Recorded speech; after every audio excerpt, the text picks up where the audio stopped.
Hi, today we're going to go over the partnership of understanding by design and differentiated instruction, and you will be prepared to do the unit foundation for the first assignment for the class after we're finished with today's lesson.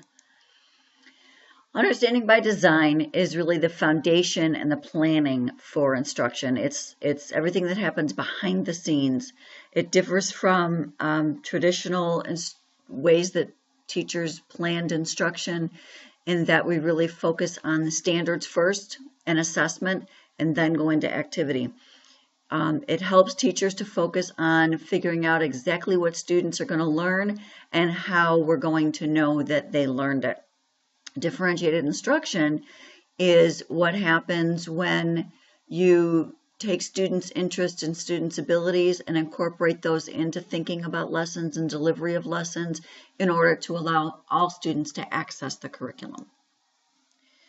Understanding by design is also called backward design. It's using curriculum as a means to an end. It is not a prescriptive guide. It's not a step-by-step recipe. It is a way of thinking about instruction. If we click on this link, which I encourage you to do in the PowerPoint, you will be able to see a video about backward design by one of the designers of Understanding by Design. So please watch that video. It's about 3 to 4 minutes long. Okay, we call Understanding by Design backward design for several reasons. The steps are all logical, but they kind of go against what teachers have traditionally done. We're really used to jumping into lesson and activity designs before we figure out exactly what the performance goals are for our students. Common Core is actually helping us to shift more towards a backward design and understanding by design framework, but traditionally we're used to thinking about what can we do to actively engage students, what can we do that's going to be fun and interesting, what can we do that's we're going to be able to get done in 20 minutes. As teachers, we tend to think about activity first and then back it up to think about how are we going to know what the students learned and what exactly are the learning outcomes. If you think about traditional elementary school curricula, preschool, kindergarten, in September, it's welcome back to school, and then apples, because we talk about apples in September. So we do lots of activities related to apples, and then we take the standards and shove them into our activities in order to create our lesson plans.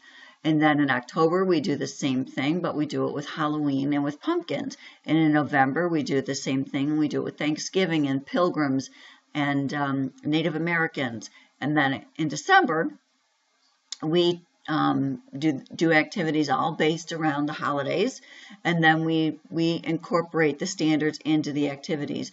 Understanding by Design is really thinking about lesson design from the opposite direction, thinking about your standard and how are you going to know whether or not each and every student in that class has met an objective that you base on that standard.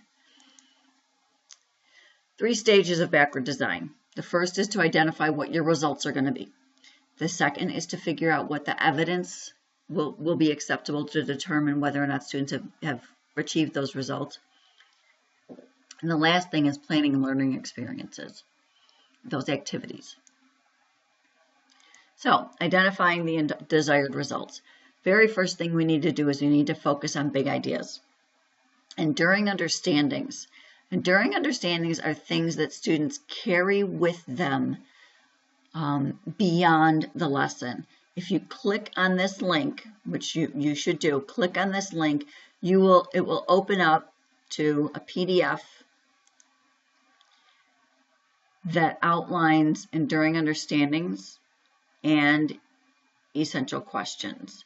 So this is a PDF of a PowerPoint, so you can kind of walk through this to give you more information on exactly what enduring understandings are and what essential questions.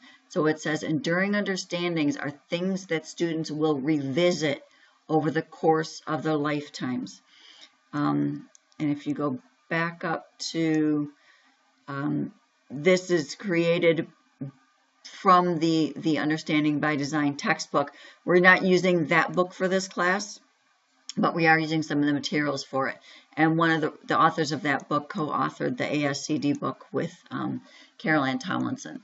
So this will walk you through a little bit more information about enduring understandings and different ways of understandings in different content areas. They talk in Understanding by Design about uncoverage of the material rather than trying to cover the material, which is very superficial. In Understanding by Design, we talk about uncovering the material. This PowerPoint also goes into essential questions, which is another thing that we are going to do. So walk through that PDF of that PowerPoint to learn a little bit more about enduring understandings and essential questions. So enduring understandings are very deep understandings, very broad ideas that we will carry with us throughout life. Essential questions are based on your enduring understandings, and essential questions are things that you can and should make public to the students. They are things that lie at the heart of the discipline, and they don't have one right answer. So you focus. First thing you do is figure out your enduring understandings and your essential questions, and then those two things will lead you into knowledge and skills that students are supposed to have, and what content standards are addressed. Now, what about standards? We have Common Core, we have Social Studies Framework, we have ELA standards, Math standards, Science standards, Foreign Language standards, lots of different standards that we are required to meet. Can we teach to standards and still be responsive to all students' needs? The answer is yes. People might perceive a conflict between standards-based education and differentiation. What we need to understand is standards-based education does not equal standardized education. When the Common Core modules were first implemented in New York State, it was very, very difficult for any teachers to differentiate those. In order to differentiate instruction, you have to have some understanding of the content and of the outcomes. When Common Core modules were first introduced, teachers didn't really have a good understanding of what was at the root of those modules and regarding student learning. So it was very difficult to differentiate those. Some administrators, actually then, and some still now, tell teachers not to differentiate. Everyone needs to get the same thing in the same way on the same day.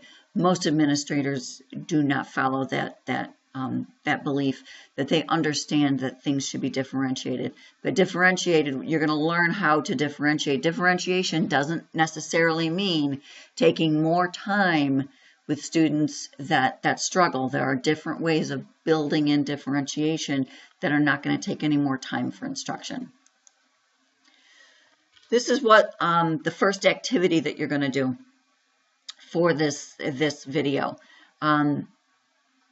This graphic of concentric circles kind of helps us to figure out what enduring understandings are. It's all about establishing priorities. So at the heart of the circle are enduring understandings. Just outside of that are things that are important to know and to do. So things that are good knowledge based. And then on the outside of the circle are things that are worth being familiar with, things that students may be interested in and you will touch on in a lesson but not go into deep detail. What you're going to focus your instruction on are those enduring understandings. So what I want everyone to do is just get a scrap piece of paper, and your topic is nutrition. So what I want you to do is just write nutrition on the top of that piece of paper and pick a grade. Let's not do nutrition. Let's do health and wellness. We'll make it a little broader. Health and wellness, and we're talking about physical health. You could talk about mental health if you want to, but general health and wellness. Write health and wellness at the top of your piece of paper and write down a grade level that you're comfortable teaching. And what I want you to do is I want you to brainstorm all of the things that you think students at that grade level should know about health and wellness. And then we're going to pick this up in another video where I'll show you my concentric circles. But the very first thing you need to do is brainstorm what everything you think students need to know about health and wellness. So shut your video off for a minute, do that, and then come back.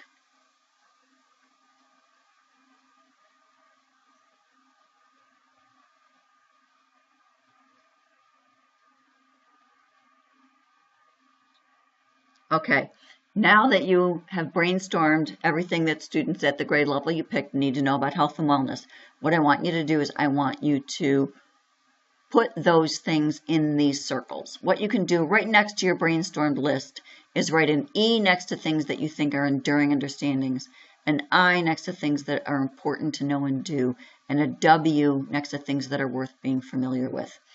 Here's a critical point. You shouldn't have any more than 2 to 4 enduring understandings.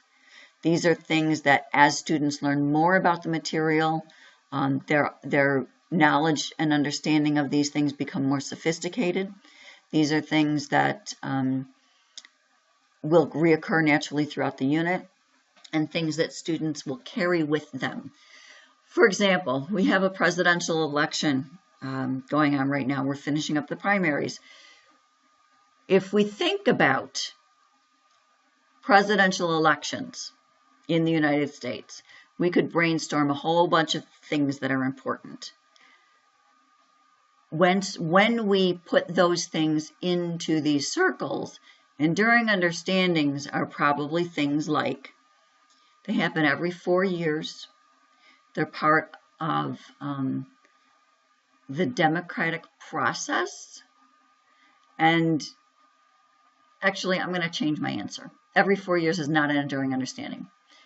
The democratic process would be an enduring understanding. That there is a process we have in the United States whereby people who meet the requirements to be president of the United States can get support and can campaign and can win.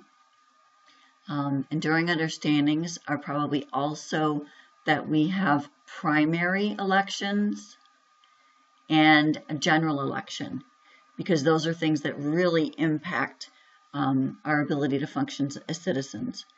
If we go into the next circle, important to know and do, knowledge and skills that are important for the election process are things like it happens every 4 years.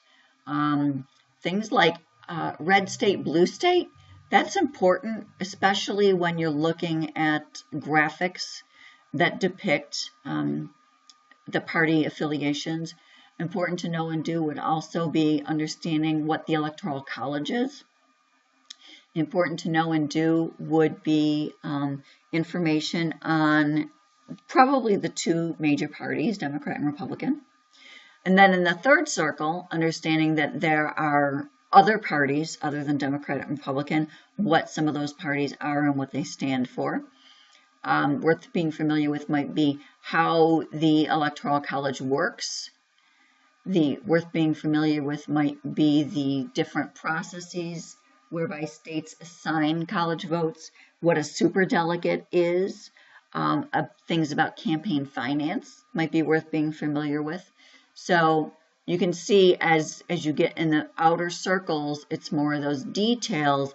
Now, for some people, much of what happens in the presidential election are enduring understandings. If you're involved in politics, if you work in that arena, those things would move closer to the circle. But for the general public, especially school-age kids who might be studying this, that might be the enduring understandings. We're going to pick this PowerPoint up in a second video.